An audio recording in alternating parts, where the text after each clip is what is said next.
আসসালামু আলাইকুম সম্মানিত ভিউয়ার্স, আজকের ক্লাসের মধ্যে আমরা বিভিন্ন বোর্ডে আসা টেক কোয়েশ্চেন সম্পর্কে ডিসকাস করব। ঠিক আছে, ওই টেক কোয়েশ্চেন আসলে কাকে বলে আমরা সবাই জানি। টেক শব্দের অর্থ কি? টেক শব্দের অর্থ হচ্ছে জুড়ে দেওয়া বা সম্পৃক্ত করা। ঠিক আছে, আর কোয়েশ্চেন শব্দের অর্থ প্রশ্ন, অর্থাৎ বাক্যের শেষে বা স্টেটমেন্টের শেষে কোন ধরনের প্রশ্ন জুড়ে দেওয়াকে কি বলে? টেক কোয়েশ্চেন্স বলে। ঠিক আছে, টেক কোয়েশ্চেন্সের আমরা বিভিন্ন রুলস জানি। প্রথম রুলস হচ্ছে কি মানে মৌলিক যে রুলস, সেটা হচ্ছে স্টেটমেন্ট যদি হাবোধক থাকে উত্তরটা হয় কি নাবোধক, স্টেটমেন্ট যদি নাবোধক হয় তাহলে উত্তরটা হয় কি হাবোধক।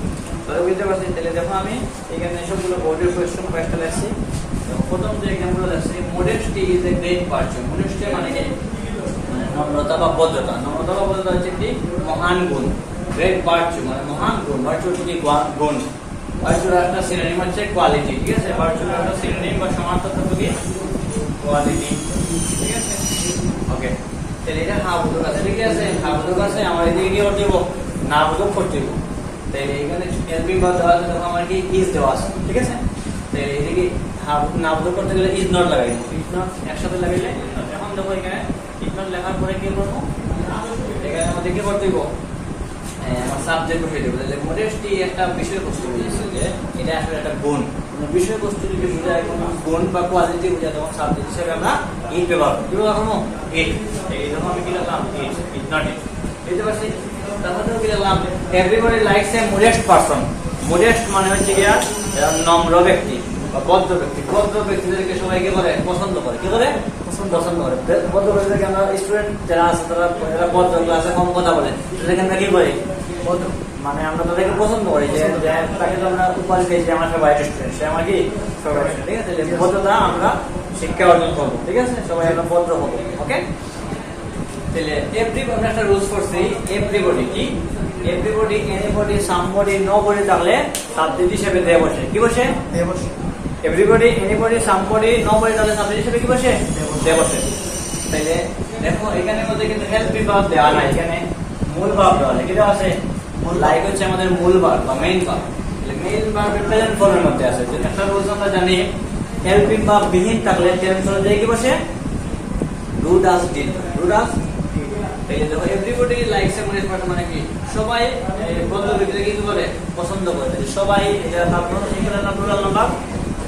Plural number. যদি তারপর প্লুরাল নাম্বার থাকে তাহলে আমরা ডু ডাজ ডিড থেকে ডু ব্যবহার করব। কি ব্যবহার করব? ডু।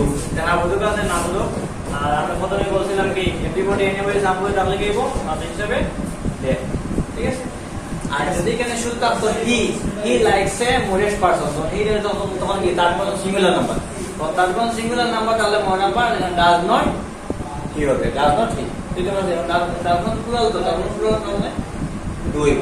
আচ্ছা, মোর নাম্বার দের সাথে হেল্পিং ভার্ব কখনো ডাজ হইতো না, দের সাথে ডু হইব। প্রেজেন্টে তাহলে কি? পাস্টে তাহলে পাস্ট টেন্স তাহলে ডিড হইব। ঠিক আছে, এখানে লাইক থাকতো everybody like a modest person, তো যখন উত্তর হইল ডিড নট। Did not.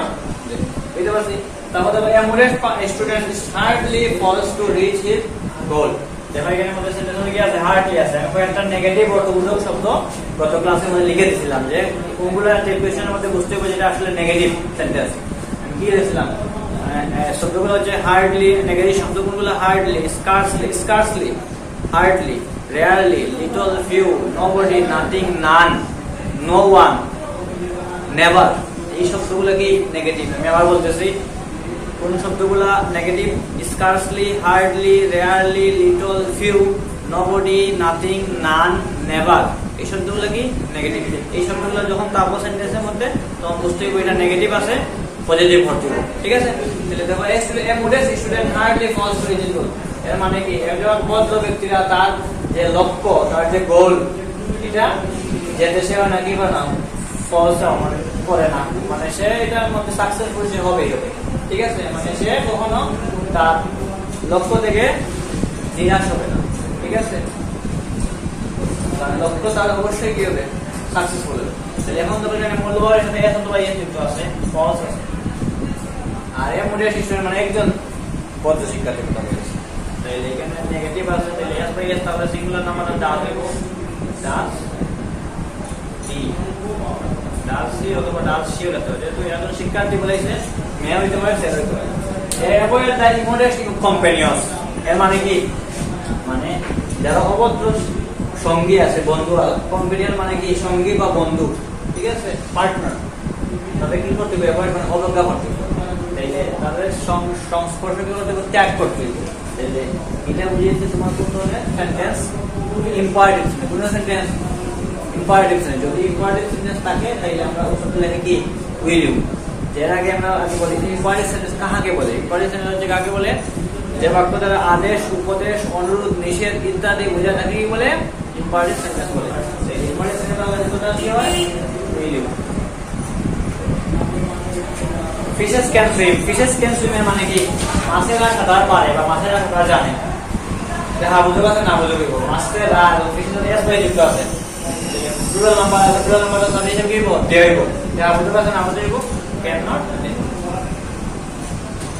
আশা করি সবাই বুঝতে পারছো, সবাই বুঝতে পারছো তো?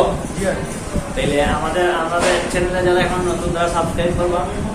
আর যারা মানে তোমাদের কোন কোন টপিক্সের সমস্যা আছে, কোনগুলো বুঝো না, তোমরা কমেন্ট সেকশনে বলবা। আজকের ক্লাসটা কেমন হলো তোমরা কমেন্টে বলবা, ঠিক আছে?